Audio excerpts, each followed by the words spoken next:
واحد من الشعب، انا مش من الاخوان، انا مواطن عادي. كل يوم انقطاع النور بيزيد، والغريب ان الشعب شايفه ساكت. اللي ساكت كان ايام كده ايام محمد مرسي. فين حمدين صباح اللي كان بيهاجم محمد مرسي؟ فين عمرو موسى؟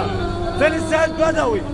اسفين يا ريس نزلوا اسفين يا ريس نزلوا لمبارك، اسفين يا ريس نزلوا لمبارك بيردوا له التحيه. النشطاء السياسيين بيتعذبوا في السجون وحبيبي العدل بيدوا له التحيه.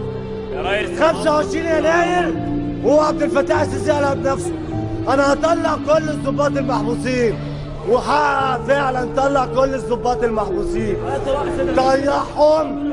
عشان كده انا بقول للشعب المصري ما فيهوش راجل، الشعب المصري ما فيهوش راجل.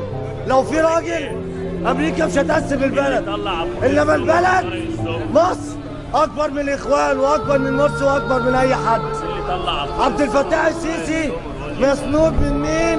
من امريكا واسرائيل.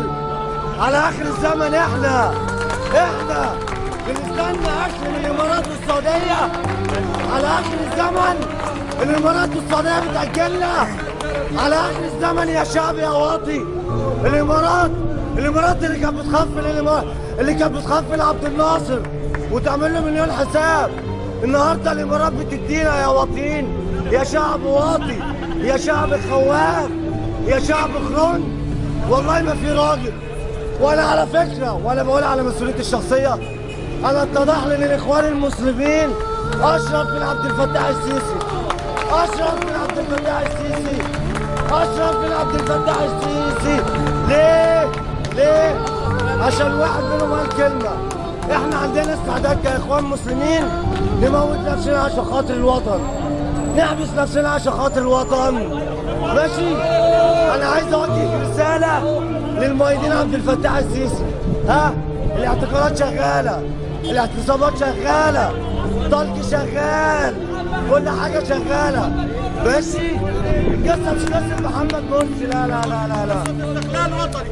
القصه مش محمد مرسي، القصه ان باراك اوباما حاول يسيطر على محمد مرسي ومحمد مرسي رفض. عشان كده باراك اوباما طلب من عبد الفتاح السيسي تعالى يا سيسي شيل لنا محمد مرسي من السلطه. النهارده عبد الفتاح السيسي كان ماسك ايه؟ رئيس المخابرات الحربيه لمده 20 سنه. عن طريق مين؟ عن طريق مبارك. النهارده نظام مبارك كله بيلعب في البلد.